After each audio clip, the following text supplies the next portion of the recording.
I'm here with Debbie Massetti today here at La Bella Bean here in Bridgeville.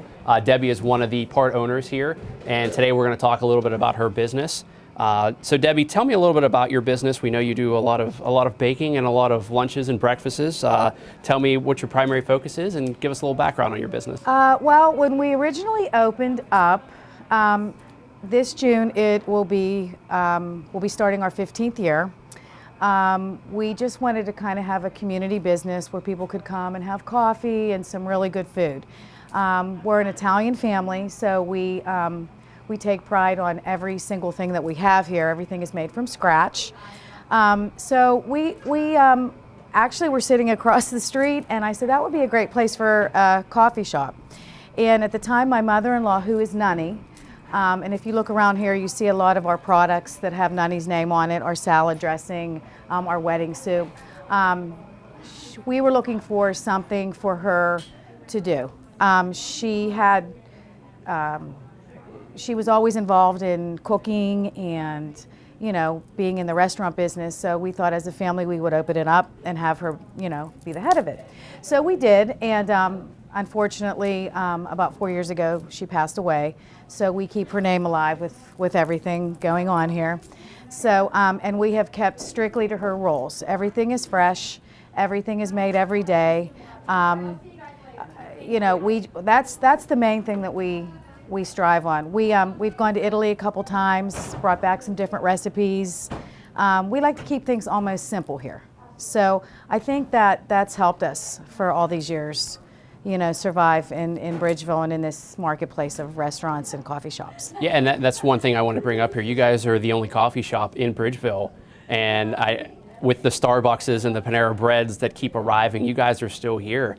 What makes you guys so successful in keeping the doors open here? Well, I mean, when Panera opened up down the street, of course that was a concern of ours, and honestly, it didn't hurt us that much. I think being that we're local, we have a lot of local customers that come every day, 5 days a week, you know, for lunch, and then we have the weekend crew. I just think it's a hometown feeling here, and I think a lot of people that do come here, they don't like the chains, and they want to support us. And I think that's a good thing for the community. I mean, when we took this little place over, it was kind of a barren wasteland. It was just 4 walls, basically, and it was kind of a resale shop, and it was kind of an eyesore to the community. So I think that's kind of our niche, too, you know? And that's a great thing to build on. When you were talking earlier about about Nunny and all the traditions that you're trying to, as a small business owner, having that passion, having that story to tell people, that's part of the draw, the allure of bringing somebody into your business, especially one like this where it's a social setting and a community hangout. I know I hang out here a lot. I can attest firsthand how great the food is. So people out there listening, please stop by. It is a fantastic place to be. As an entrepreneur, I know from being in the food business myself, navigating some of the requirements, the licensing you have to go through, some of the tax situations that you're in. Can you talk a little bit about some of the processes you had to go through to even get started and what you go through on an ongoing basis just to keep your business up and running from a regulatory point of view? Well, there's a lot of things. You can talk maybe a little bit about the inspection that you guys have to get all the time. We actually just got inspected. We've always passed with flying colors with the inspections. In fact, they just got a new health inspector, a great guy. I mean, if you actually would go through our restaurant, we're kind of clean freaks, besides of all the stuff that we have to do to keep, you know, regulatory for the food service.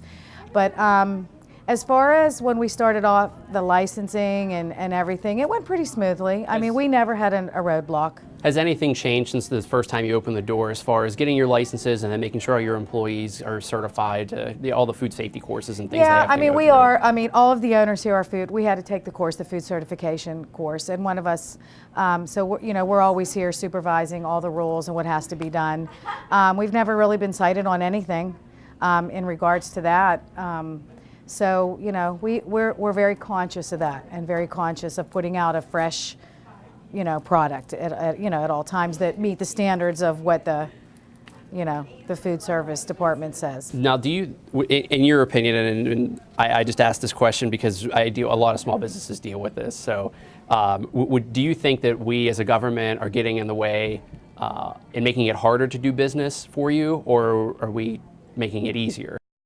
As for right now, I don't think Or there's is any there no impact or difficulties. No, difficulty? I don't think there's any difficulties now. Now, if taxes get a little bit raised, that would be difficult for us, I think.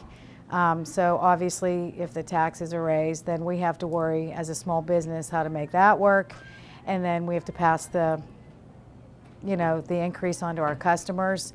And if you look at our prices as compared to Panera or Starbucks or any of the other places around here, we try and keep them a little bit lower because, I just don't want people coming and have to pay like $3 for a cup of coffee. Well, that's a great point. Let's talk a little bit about that. How many people do you employ here? We have about 22 employees right now, currently, but it goes up and down. And we have had children, kids, I guess adults now. They started working here, at an early age. They go to college, they come back on breaks. Some of them graduate from college, and then they still come back here and work. I haven't had one employee not come back really and work after they have left us. We get to be really close with our employees. They like working here, it's fun. So, we have about 22 right now. And that's part of what makes small businesses successful, are the employees, and the fact that we they have keep great coming back. employees. That is fantastic to hear. employees. Now, recently, the new governor came in with his budget proposal where he was looking to increase the sales tax and increase the personal income tax. Being that we're in Allegheny County, it's already at 7%. Really, seriously, yeah. How is that, or are you looking at that in a way that's going to impact your business? Are you going to change anything that you do? It would so impact our business. I mean, I think that sometimes when they think about raising taxes, they think about the bigger corporations and the bigger businesses around here. I mean, Bridgeville is such a small, quaint little town. They raise the taxes, then we have to look at our prices, and I just feel like it would filter down to the consumer, which isn't fair. And I kind of think when they do that, they should kind of keep the taxes where they are and live within their means. Well, since we're talking a little bit about taxes, let's kind of cycle on to employees. Minimum wage has seemed to be a topic in the headlines as of late. Now, I've seen proposals anywhere from $10 to $15 an hour.